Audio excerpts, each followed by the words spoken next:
I've dealt with some major cyber attacks in my time.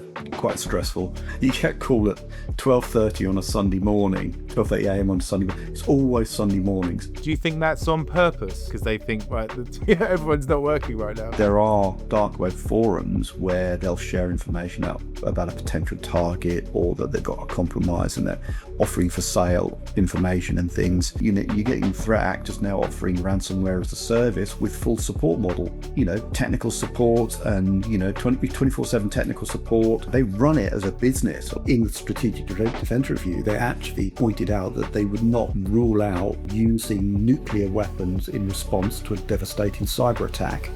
And that was actually in the Defence Review a few years ago.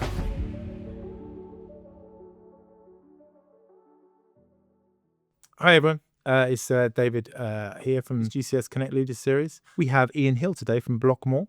He's a consultant with over 3 decades experience in the cyber and internet and telecoms industry. Has worked for a number of major firms. And the conversation today is wide-ranging. It's actually the longest ever Leaders Series podcast we've ever done. That's because Ian Hill is such an interesting person. But we talk about the transformation of cyber from its kind of early days within the kind of internet world to the all-pervading kind of influence it has on business and community and life decisions that we have today. We also talk about, how to best construct a cybersecurity team and be a leader within that team by using agility, trust, but also having good structure behind you. But I think the most interesting area that we would talk about is the kind of how to react to, when you actually have a cybersecurity alert. And that's so big in the world today in terms of news and in terms of, the conversations people have within business. It's great to hear Ian, who's a person that's actually dealt with this successfully, talk about how he does deal with it. So I'm sure you'll enjoy that. So without further ado, here's Ian Hill.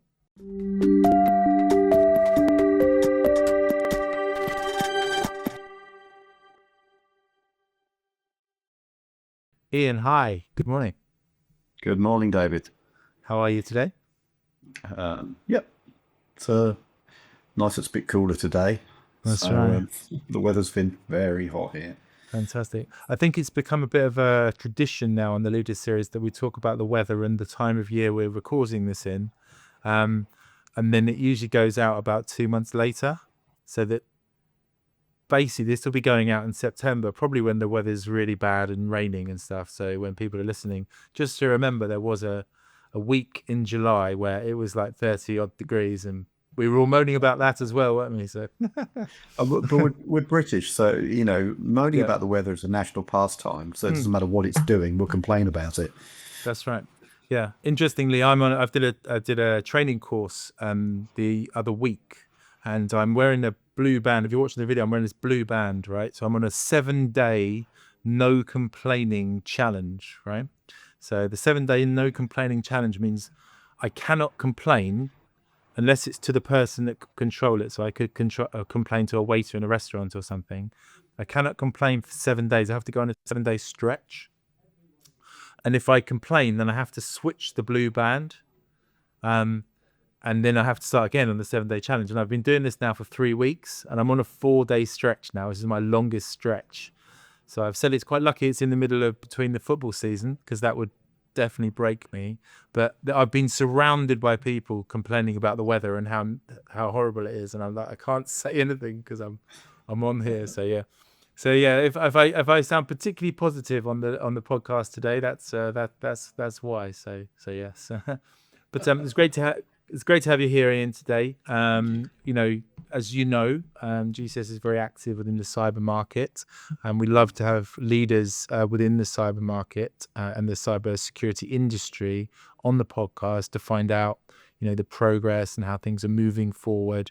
And it's great to have yourself, who's obviously such a, I would say, a power player within the industry and someone that we really respect. And to give us your kind of 3 decades worth of experience, as it were, or over the kind of 3 decades worth of experience within cyber and wider in the IT industry. And it's obviously such a big subject now, but I think one of the things we were talking about was it's not a new subject. This is not a new thing.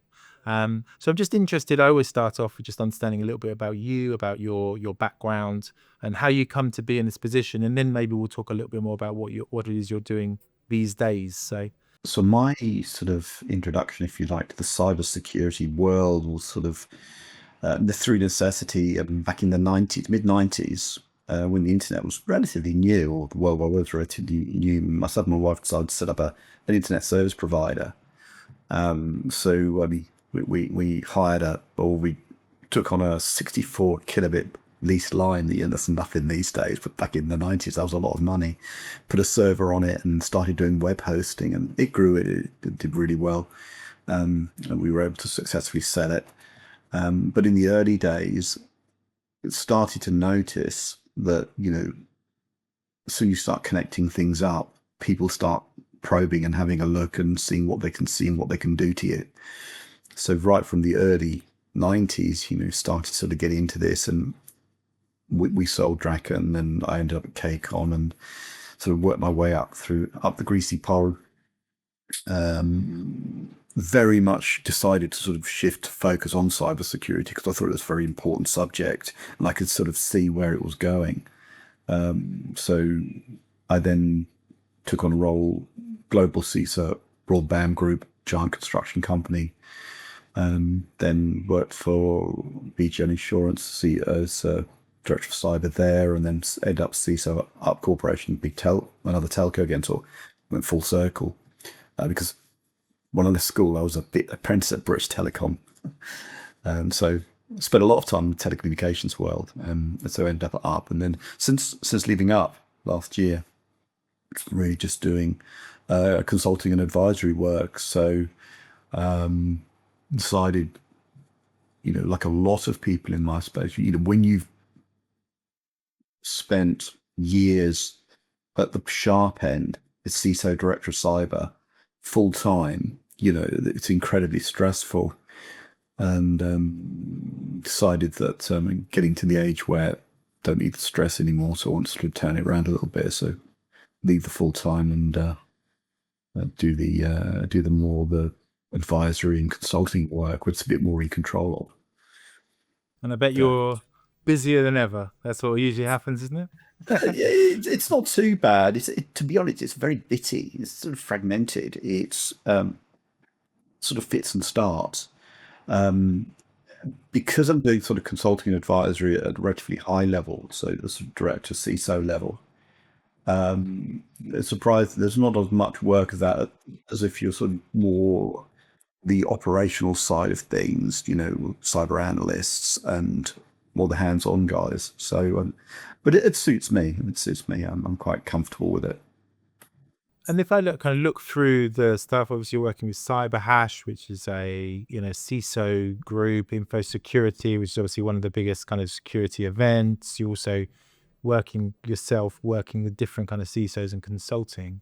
And we talk a lot about, the leadership aspects, and you're dealing with leaders there.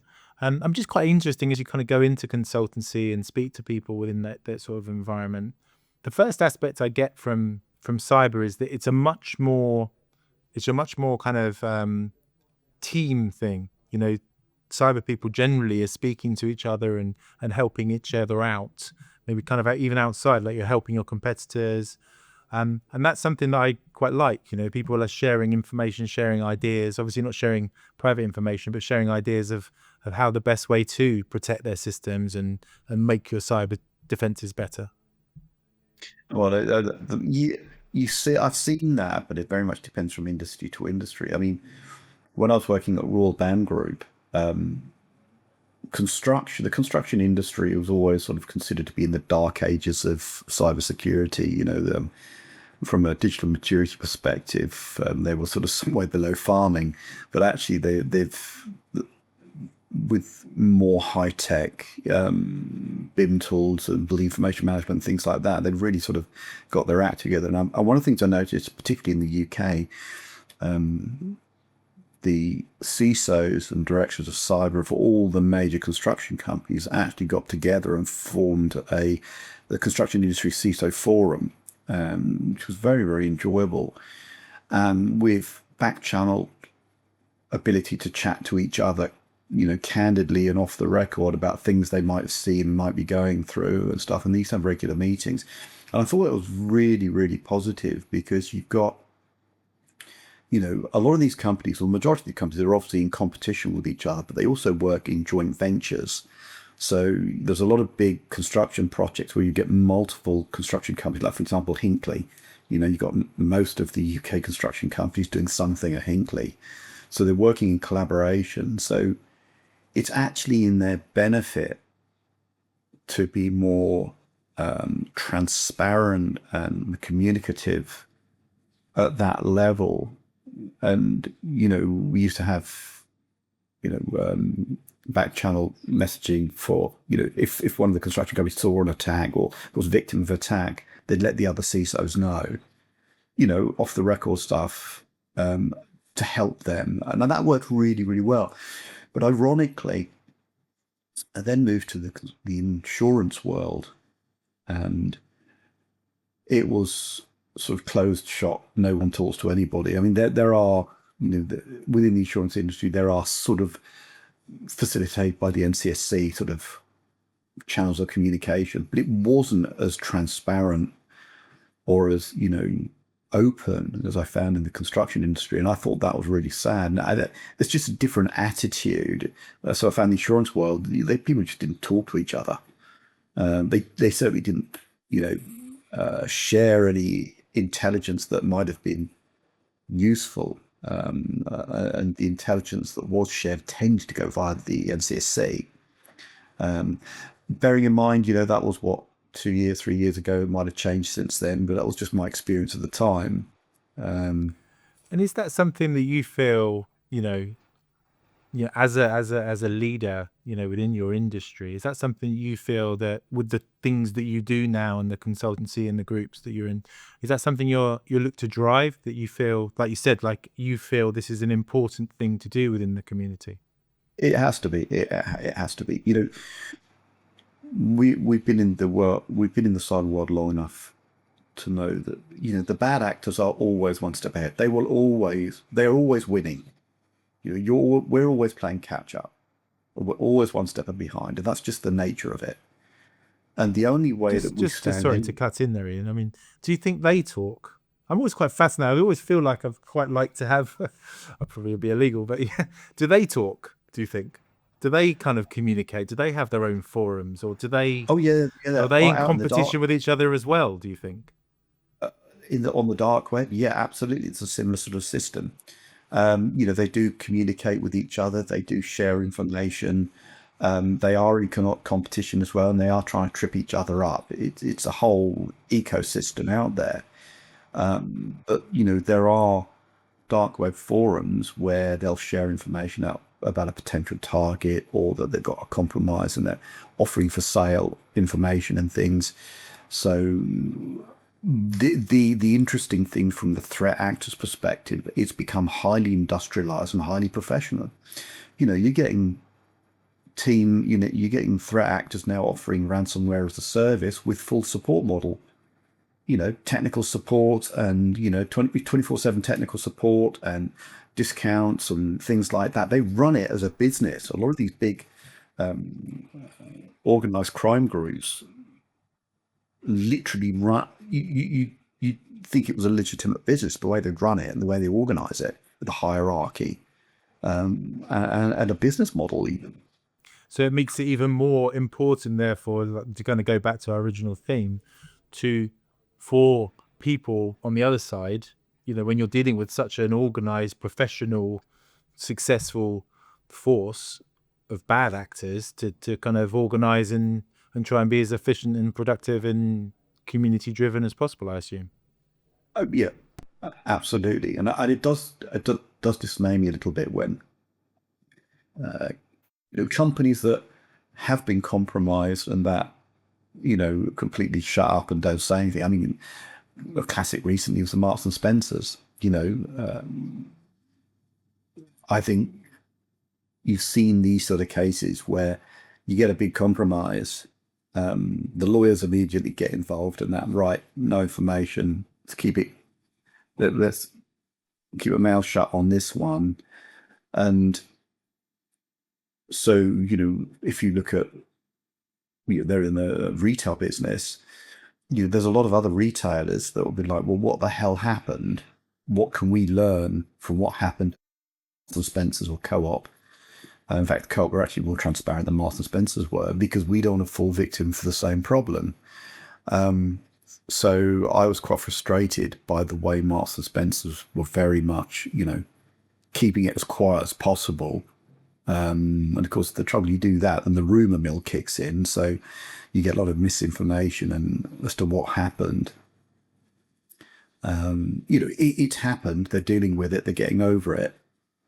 But what can be learned? What can be shared with retail? I wrote an article recently for a computing magazine about my fears for the retail market.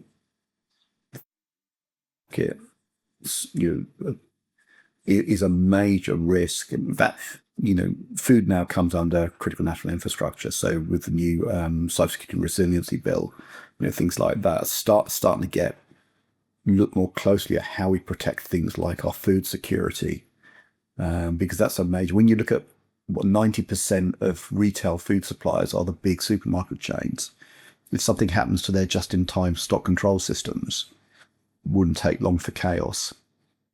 It's a big fear for me. And do you think the cyber resilience bill and, Parliament and politicians are helping there, or do you think they can go further? I think the cybersecurity resilience bill's a good step in the right direction. It's a bit of a watered down list too. It's our sort of version of it.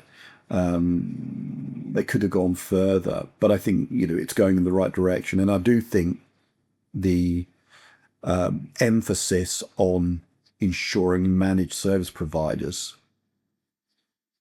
come well under the spotlight, because I think that's a really good move, because so many companies now outsource their IT, outsource their security, outsource a lot of things from an IT perspective. And as we know, supply chain is the Achilles heel, if you like, and from what we can make out of the Marks and Spencer problem. So putting more emphasis on the ensuring the security of the supply chain, particularly for the managed service provider, I think that's definitely a good move. Now, how that translates to improved security, time will tell. It's all very well, coming up with these bills, and that is how you enforce them. And what the outcomes are, and whether the governing body has the manpower to actually kind of see, because we're talking about elite, efficient, well-formed actors here, and probably the bad guys are probably the most elite, efficient, and well-informed, and then it kind of goes down to the enforcers or the governing bodies that are least well-informed.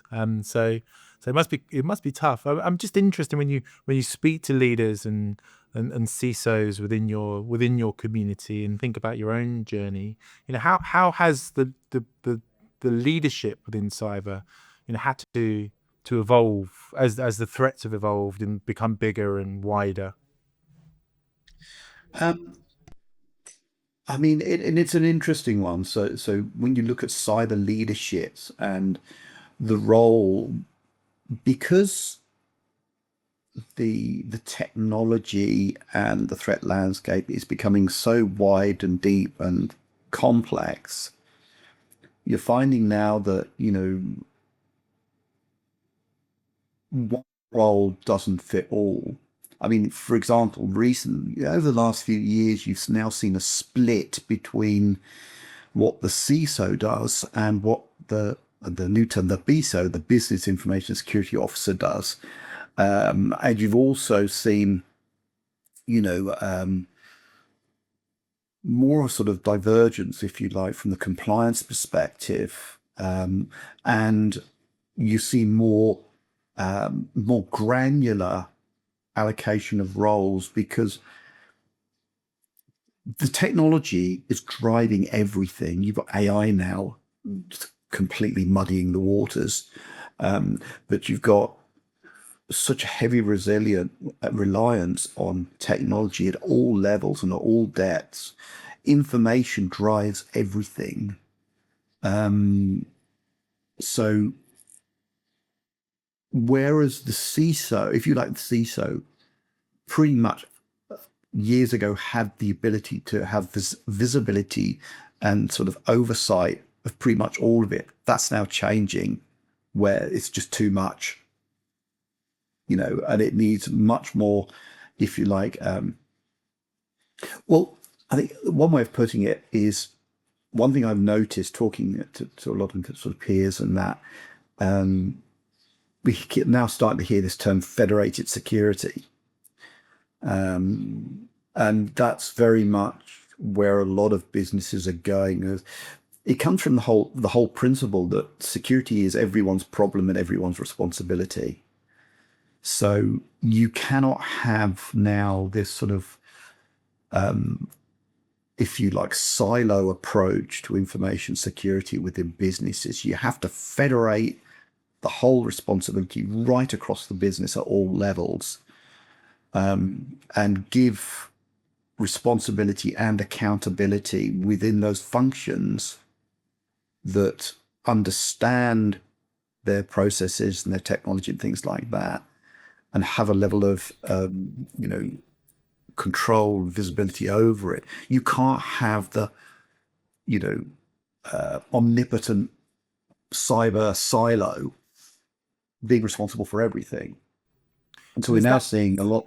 Sorry, cool. Sorry, and is that how you kind of balance the kind of long-term like cyber strategies with basically the kind of the day-to-day problems that kind of come up all the time of different threats in different places? You have to have different teams looking at different things. The cyber team might absolutely. be Well, what you have to do is, how I've done it when I've been in business, you still covered it from two directions. You still need to come top down from a strategic perspective, but then you still have to work tactically as well.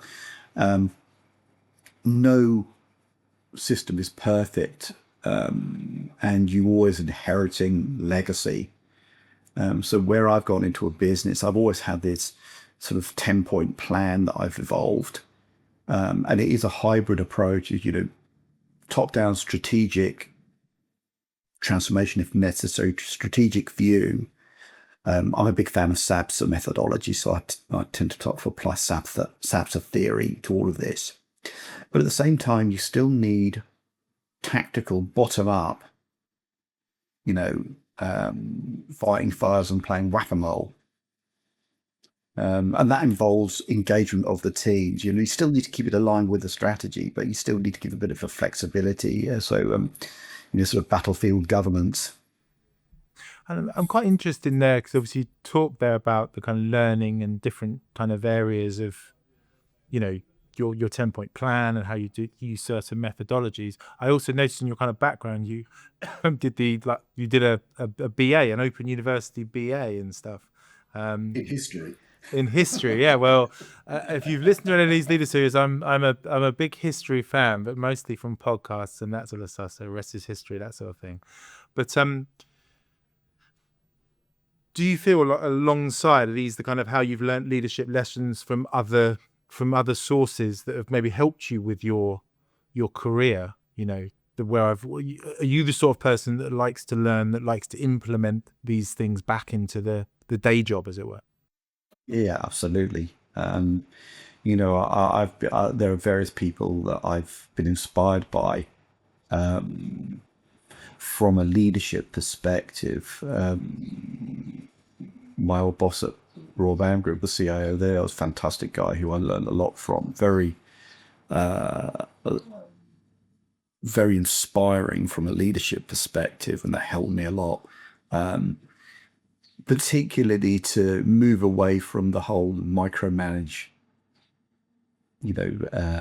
mentality. I was back in the day a bit of a micromanager, and I evolved that now to sort of, you can't do it all, you can't micromanage, and so there are people in my past that have sort of helped me evolve a better way of leadership, which is, lead by example. That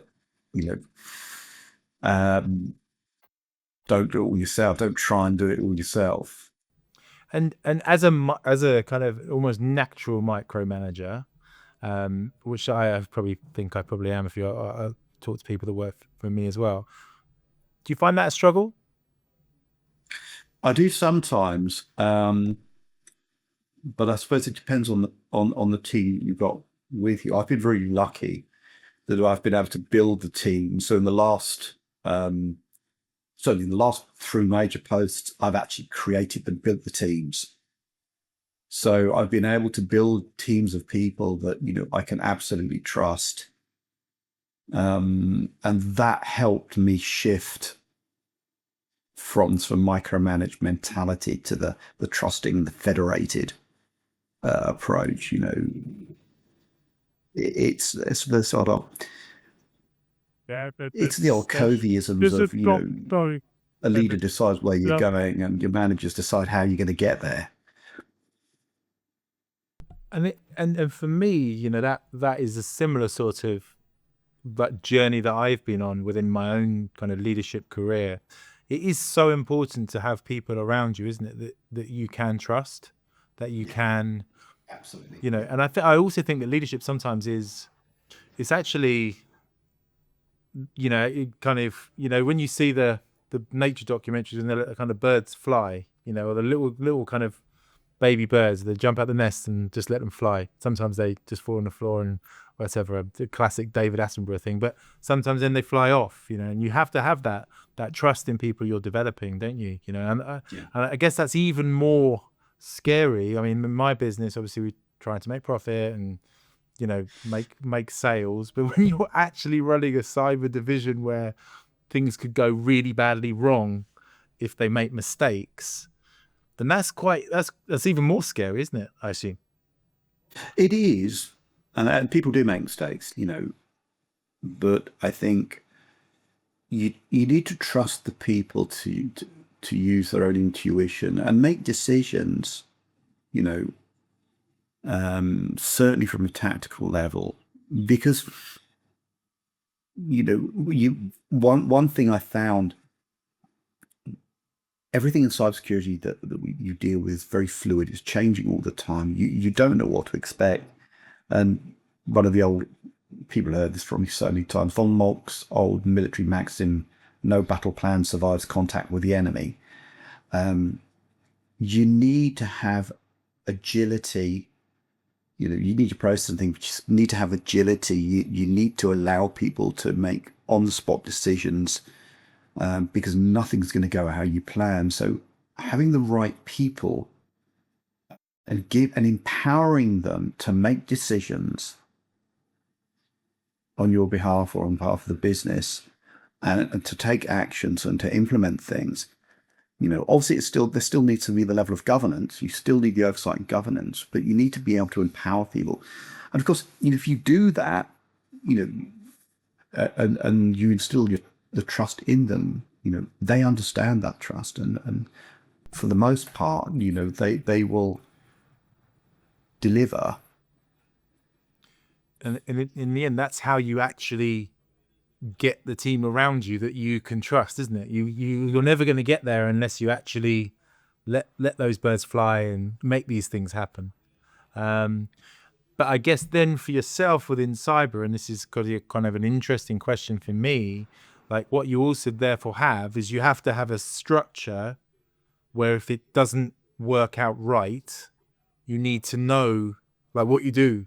I mean, I'm sure obviously people do make mistakes and they don't make mistakes all the time, but when they don't make a mistake, in a recruitment business sense, it's this deal didn't go in, this candidate didn't get a job. But if you make a mistake in the cyber world, that could have much more larger ramifications for the business, particularly at the level you're working. So I'm assuming then as well, when you're talking to leaders about building a team, you're also talking to leaders about, but you have to have trust, you have to have agility, but you also have to have kind of fallback procedures. Is that something you focus on quite a lot as well?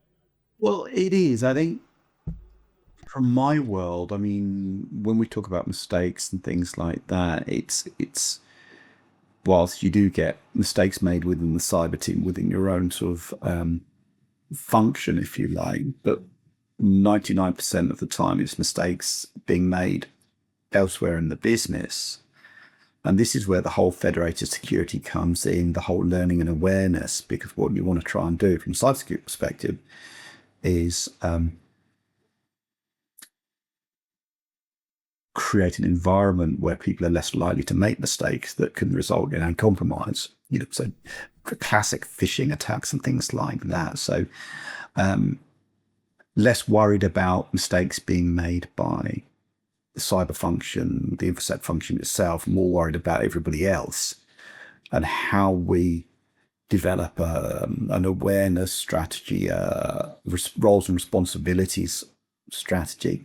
And that's when it gets really, really complex and really messy.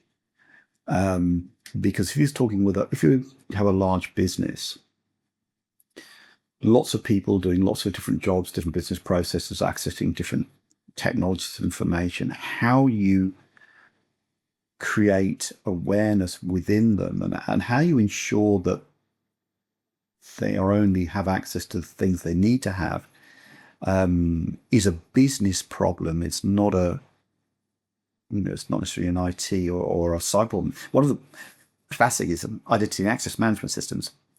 The number of times I keep being tried to be sold the latest whiz-bang IAM solution. We got this identity and access management solution and it's going to solve all your identity and access management problems.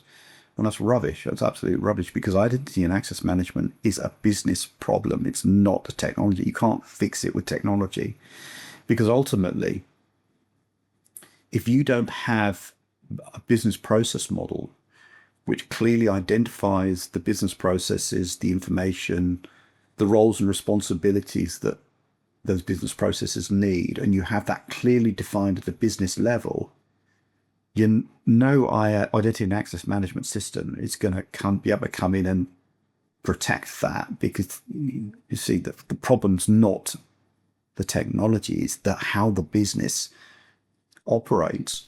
And where I've been doing consulting and advisory work, you go into a business and they find it difficult when you tell them you're going to have to change some of your business processes, because your business processes, your target operating model isn't conducive for having really secure identity and access management. It's too loose. And you could spend as much money as you like on software, but if people aren't trained right, if they don't know the processes right, if they're not doing the right things with documents, then it all just fall down anyway. And where people are being given access to systems or data that they don't need access to, because actually the role that they perform, doesn't actually require them to have access to stuff. It's a bit of blanket access. You get that so much. A lot of the cyber problems we deal with are business problems more than they are cyber problems.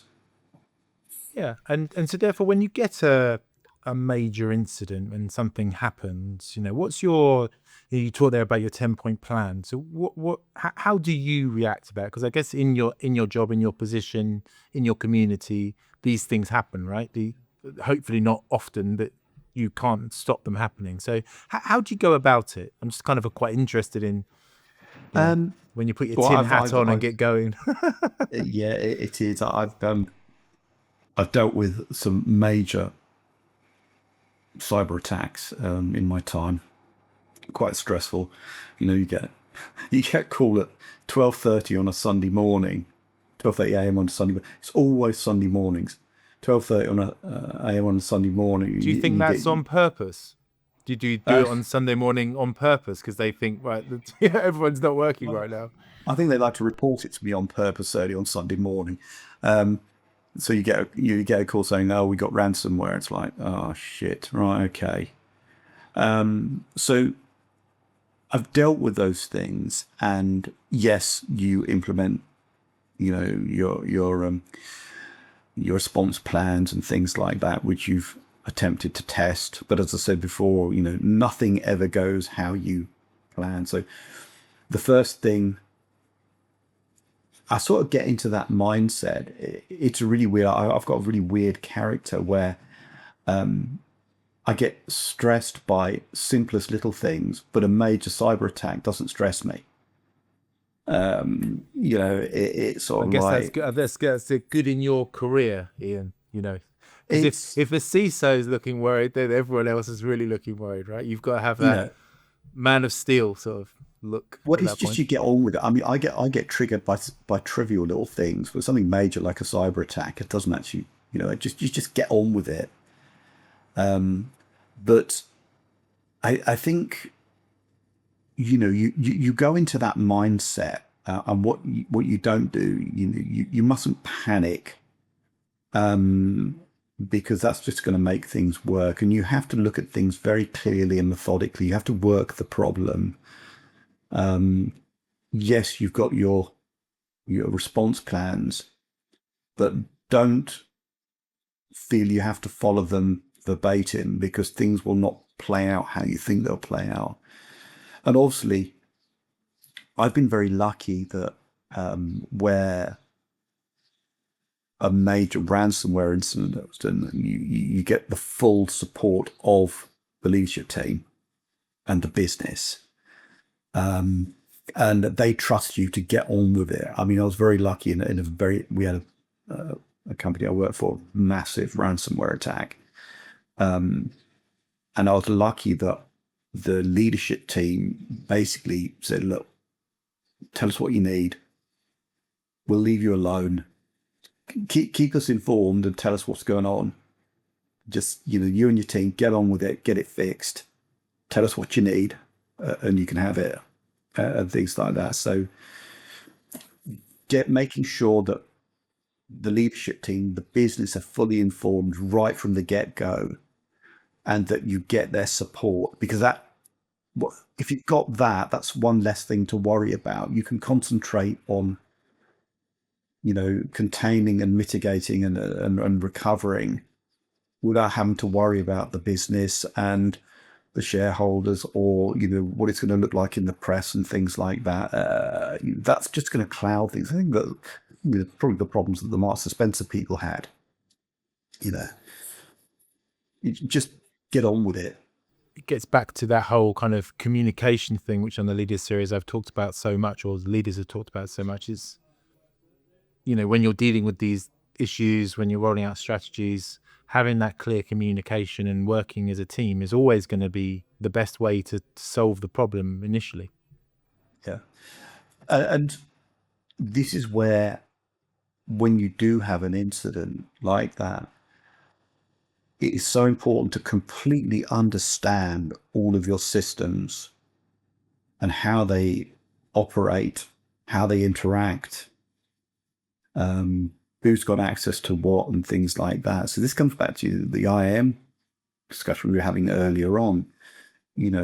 So many companies are really poor with asset management, knowing what's where and what's what, and who's got access to it. You get an incident, that's just going to come back and bite you. And just for the lay person here, this is like, who's using what laptop, how are they accessing the systems, what passwords are they using, who is actually accessing the systems. That's kind of what you're saying here, right? That's part of it, but it's also what equipment is where, what data is where. So whether you've got on-prem server, you've got whole on sets of on-prem servers, you've got cloud or hybrid. Where's all the data? And who's got access to it? So you really need to understand your own environment, because you'll need that. Yeah, and it needs to be very well documented and very well understood, and you've got the right people who understand those components of it. Because if you get an incident, you're going to need that information up front. You're going to need all your SMEs together. You're going to need to know, because depending on the size of the system, when a threat actor gets in, they're going to try and move laterally all over the place. They're going to go off. They're going off on a hunting spree, see what they can find, see what they can exfiltrate, see what they can, monetize, whatever they're going to do with it. So you need to know already where everything is and where they're likely to go. So this is a whole part of the sort of response and containment strategy. But going back to the point, know what you've got and where it is and who has access to it. It's vital if you want deal with an incident. Because therefore, if someone, let's say in HR, not to do the HR down, it happened through their system, if they've only got access to the HR systems and not all the systems, then you've kind of contained it within the HR systems. I mean, I'm sure these guys are clever enough to work their way out once they're in, but is that kind of one of the things you're saying, is like, don't let everyone have everything? Yeah, I mean, segregation and separation is a key strategy for securing an environment and enforcing that.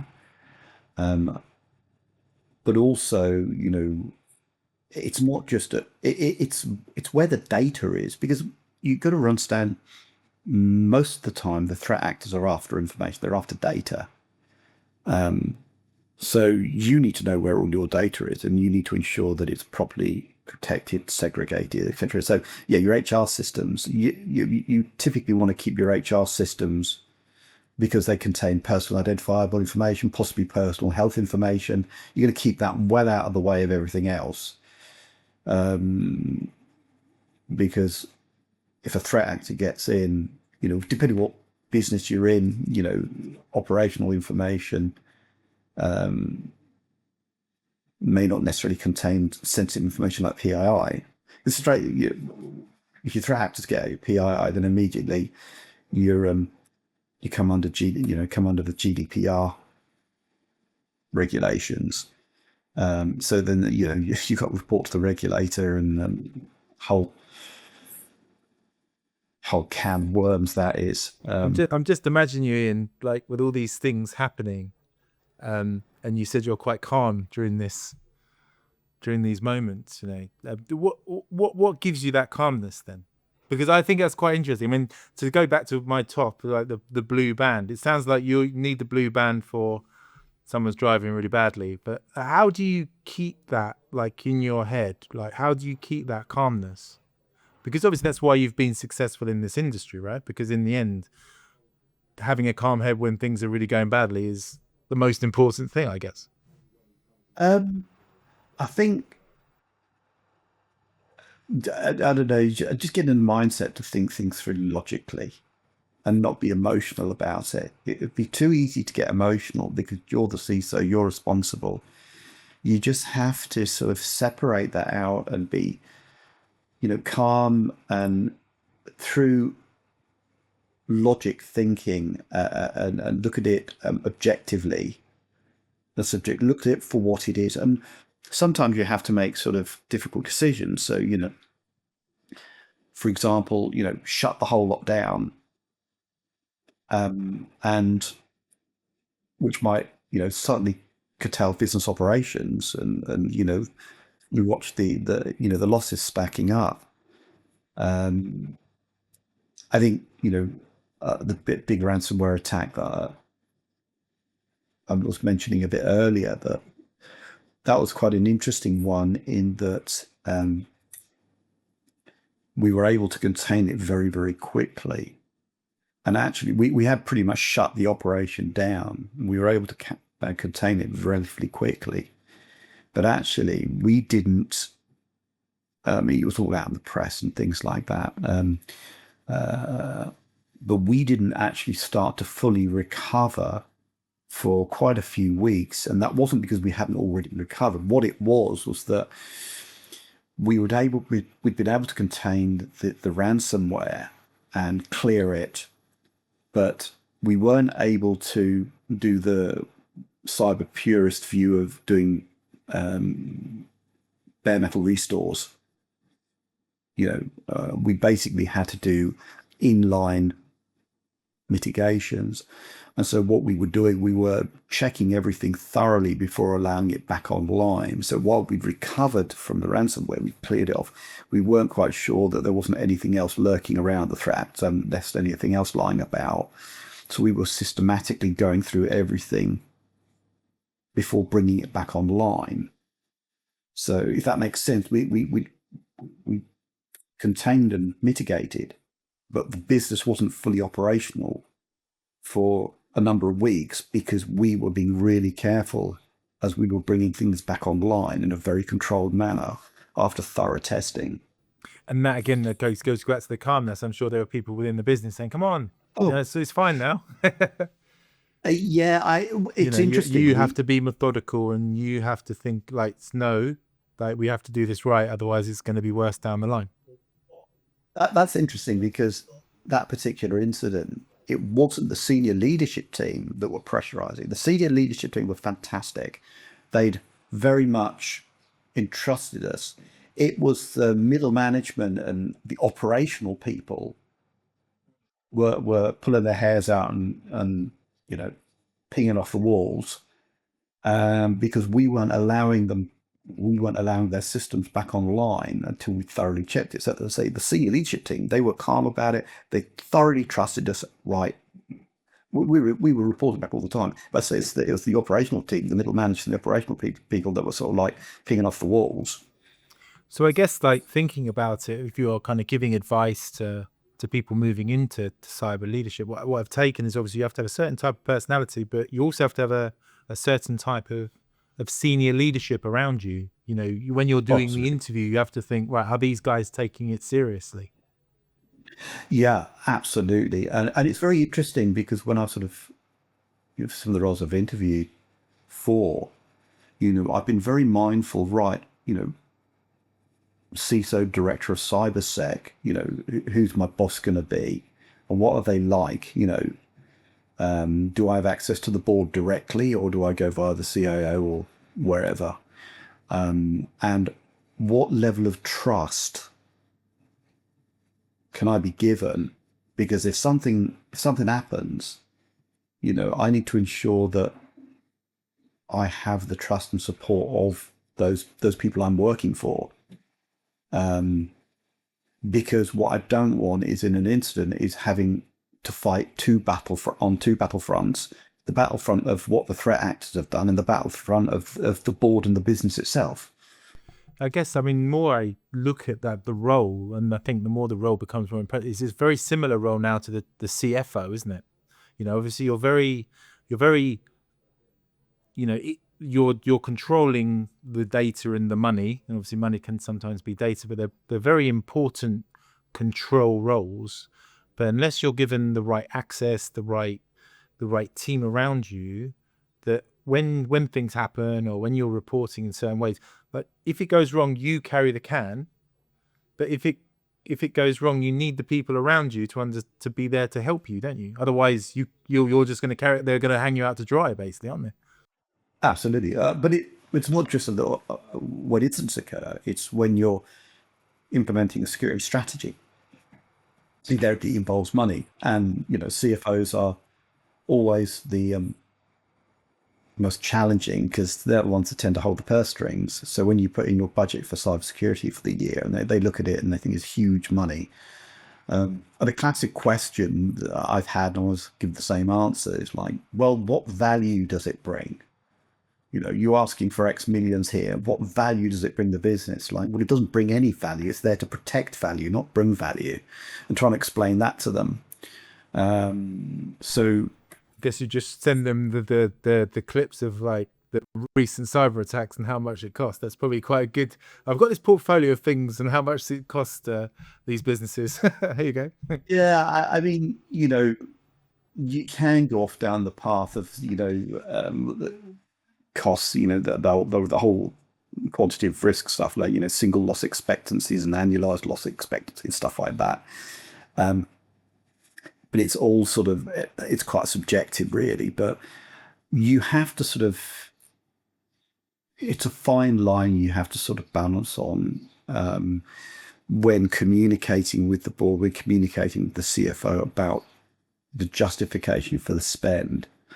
Because obviously, they don't, a lot of the time, they don't see the cybersecurity spend as bringing value. They don't understand the value it's protecting. They just see it as a very big cost that comes straight off the bottom line. It's not revenue generating in any way, unless you work for a company that does cybersecurity as a business. And when you like deal with like the construction world, as classic that was, the construction industry, their margins are only about 2%, between 2 and 3%. So, these vast construction companies with billions of turnover, but actually their margins 2%. So they don't have much money to actually spend on these things. And so you have to be really careful over how you plan, how you approach the board and the CFO for, your spend that you want to spend. And you have to be very efficient and very effective. That's one of my 10-point plan I was mentioning. Being an ex-programmer, start at 0 and end at 9. Just don't. Number 0 on my strategies that I implement at businesses always get the most effective value of what you've got already. So before I go looking at spending money or developing a strategy, first thing I go and look around, well, what have we got? Because I can bet that we're not using the tools, the capability of technologies anywhere near what they're actually capable of. I'm not using them efficiently and effectively. What can we do with the business from an awareness, from a business process perspective, that doesn't involve spending vast amounts of money, but actually is using what's already there, or at least changing behaviors and processes to get more effective security capability or posture before you go spending money. Eventually, you do get to the point where you do have to spend money. But you may already have spent money and you're not actually getting the value out of that. Or because I was thinking to myself that going back to your early days in the ISP, and I think about your internet service providers, your software providers, and all these things, I assume that they probably have security tools and things that you can add and use, which quite a lot of businesses aren't actually using. If your CRM probably has got loads of IAM tools that you probably switch on that you haven't switched on, or your internet service provider is great ways that you can use, but you haven't actually used it yet. Well, absolutely. And a lot of the problems you get is, the vendors are half the problem to this. I have a particular bee in my bonnet about what I call cyber bling. There are so many cyber vendors out there trying to flog you their bling, and pressurized hard sales. There's a lot of overlap with a lot of these technologies do, and half the time, they just want to sell you their technology. They don't really understand your business and your business requirements. They just want to sell you their kit. And a lot of companies have fallen for that, so they've bought expensive technology that either wasn't appropriate for them, or they hadn't got it implemented in the most effective and efficient way to secure the business. They've even kind of already had it, but they didn't really know it, and now they've kind of been sold it as an additional thing. It's like you had it before. Yeah, and I find that, and I've been into businesses where they've got, they brought all manner of technologies, a lot of it overlapping, and they just haven't got it implemented correctly, or even if they've got certain implementations, the business processes and the roles and responsibilities and have meant that it cannot be implemented effectively. It's like, go back to the IAM discussion we were having. Yeah, I mean, I think, for me, like looking at my business, we are quite security conscious, I think, as the group engage. And you hear people, we use Citrix. So I always think like Citrix plus Authenticator. That always seems like quite a good idea to me, so I have to log in and then get the Face ID on the Authenticator. Maybe I shouldn't have said that because I've probably given some bad actors some ideas. But people always moan about it, don't they? They always, guys, I wish I could do it in a different way. But you have to kind of stay to first principles that, this might be slightly annoying, but it's much less annoying than having a massive ransomware attack, isn't it? Yeah, and it depends on the business you're in. When I got into the CISO construction industry, one of the first comments I got confronted with was, "We're not a bank. Well, I know you're not a bank, but we're not going to be implementing levels of security controls that the banks implement because it's not really necessarily appropriate. And I think this is an interesting point that before you start your cybersecurity journey, you need to really understand what the business does, because security has to be aligned with business goals and objectives. So understand what the business goals and objectives are, and then aligning appropriate security, because you could end up spending way too much money unnecessarily on levels of security controls that are inappropriate for the business, or the other way around, you could end up spending not enough money. So you're a small manufacturing industry with very little, with not a particularly big attack surface, is going to be different from, the insurance company I used to work for. They were mainly online, you know, so vast amounts of PII and PHI all accessed from the internet, so the attack surface was vast. So how you kind of balance that up is really, really important. So I think as my final question, Ian, and it's been a fascinating conversation. Within your community, then you obviously think a lot about, how cybersecurity can evolve, and I guess that's a lot of what the consultancy do. What do you think is next for, the cyber world, and for CISOs out there? What do you see as the best way to progress? Um, this is where my cynical head comes on. We love a bit of I'm cynical, a little bit of controversy, Ian. I've got no problem with that, so it's fine. I'm highly concerned, really, that where this is all going. To be honest, I think, because if we go back to what I said in the first place, the threat actors are always one step ahead. They have the motive, they have the money, they have the capability. There's very little in the way that governments are or can do against these people. And as much as you try to protect your systems, they'll always find a way around them. The AI thing, I mean, AI is the big word at the moment. That's going to have a massive impact, because obviously threat actors are using AI now because it's easier, and it takes a lot of the drudgery out of some of the work they do, the deepfakes and things. So you have to use AI and a lot more automation and AI systems to defend. The the future, the threat landscape is going to be much more unpredictable.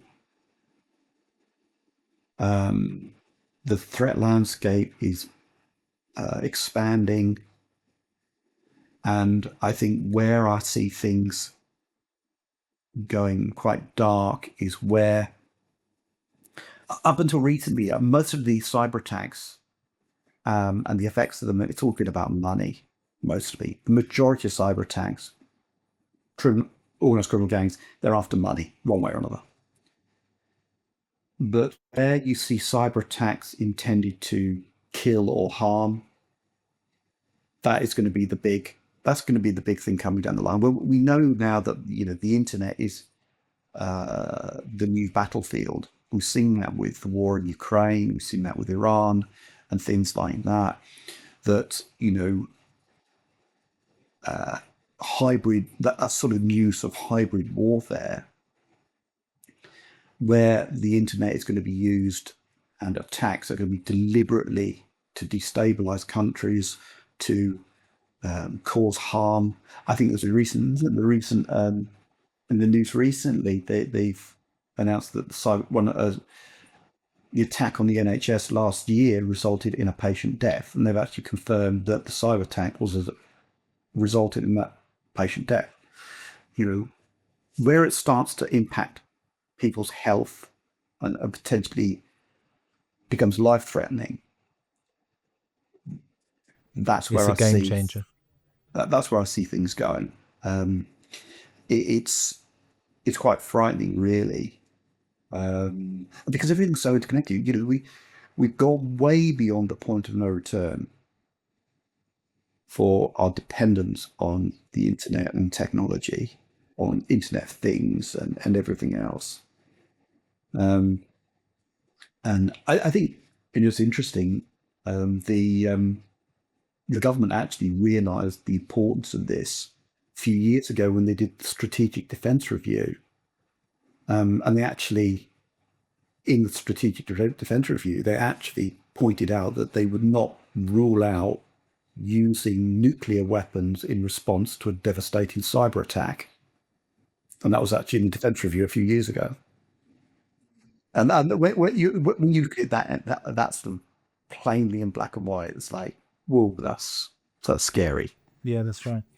I guess because I'm on my no complaining 7 days, I'll have to end it with the fact that what I have seen myself as a watcher and as a supplier into the IT industry is while the threat actors are maybe ahead, that the IT industry generally finds ways to kind of catch up.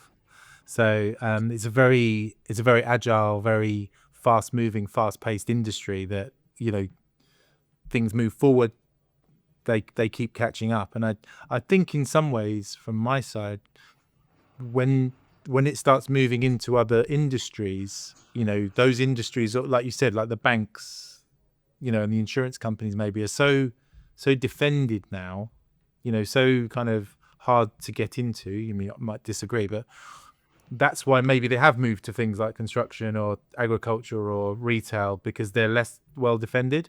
And maybe that's, when you think about strategic defense reviews, like we're going to have to spend more money in cyber security defense, or these companies are going to have to be better at defending themselves. It's a process, right? Like you said, you have to learn to make it better. And hopefully people can kind of take that on board and say, yes, okay, let's make the appropriate moves that we need to do to be as defended as well as we possibly can, and then maybe have people like yourself, Ian, to back that up with your man of steel face in these terrible moments. But I still stick with my concern that the threat actors are always one step ahead. Yes, there are degrees of catching up, and cyber industry has the ability to catch up, but it never catches up completely. Because, well, it's like a disease, isn't it? It's kind of like the medical industry is fantastic, but new diseases, COVID, etc., is going to come up. It's just what happens. You have to keep progressing and evolving and reacting, don't you? Yeah. And the threat actors, for them, it's easy money. It's easy money. Yeah. They're just sitting at a keyboard somewhere in Moscow or wherever they happen to be, nice and safe from their own perspective. I think, if I want to be really controversial, I think where you've got actors and that are threatening, particularly if it involves threatening life or well-being using cyber attacks, then that opens up the possibility that those threat actors, if they know who they are, should or could be targeted directly. Yeah. Yeah, exactly. I mean, you have to have a robust defense and maybe a robust attack, I guess is what we're saying, to go both ways, right? And I do sometimes think to myself, like, if they do it with impunity, why do they do it with impunity? You must know who they are. They're on the dark web, so you could find out who they are and kind of do it back to them. A lot of the big players, the authorities know who they are, and they've published. Yeah. You see the Americans publish. I bet their cyber defenses aren't as good as the Bank of England's or whatever. I mean, But I think, this conversation could go on forever, and it's incredibly interesting and fascinating. And I think, from my side, obviously we'll put up the links into what you do with regards to infosecurity and cyber hash for our kind of cyber community if they want to interact with you more, because I think these are very interesting and important conversations. So I'd like to thank you very much for your time today. It's been a great conversation. I think this could be the longest Leader Series podcast I've ever done. I usually can't keep about 45 minutes, but you're such an interesting person, Ian. I'm So we've sorry, gone I've lost above. I talk too much. We've gone above an hour. So yeah, well done. Congratulations. So yeah. But thank you very much for your time today, and good luck out there with your trying to stop these threats to our industry and lives. So thank you very much.